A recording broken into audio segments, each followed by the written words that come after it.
vista l'armonia che distingue la sua maggioranza, che fa suo dono del disco a 45 giri del Gio Squillo. Attento che cadi, attento che cadi.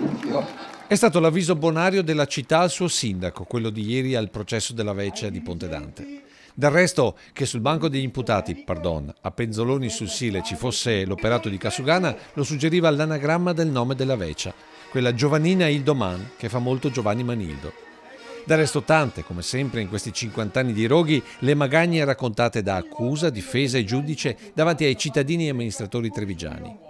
Alcune, come dire, quasi in fotocopia negli anni, come ad esempio per le fognature. Qui a Brutta Vecciassa non ha mai completato fognature, te va verso Fiera, dove che sei con tutti che scarica e te vieni vestito da sto profumo che te viene su per il naso. Altri ben più antichi. Che nel febbraio del 1969 che avevamo scritto che a Vecchia di turno scominciava a parlare dei suoi pedonai in centro storico e quel che si è peso, se ancora devo parlarne, basta guardare Piazza San Leonardo, ZTL, zona traffico limitato, ma che traffico limitato seo che sei sempre pieno di macchine.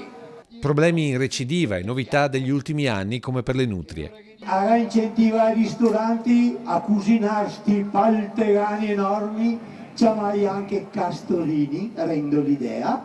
Una sera io cercai anche me, e ho da dire che nutrie, se proprio nutrienti, rendo l'idea. Inevitabile la frecciata sugli interventi previsti ai battuti e a Piazza Rinaldi. Caro avvocato, gli dica al suo cliente che è qua, che ne ascolta, che guarda i quadri dei nostri vecchi pittori.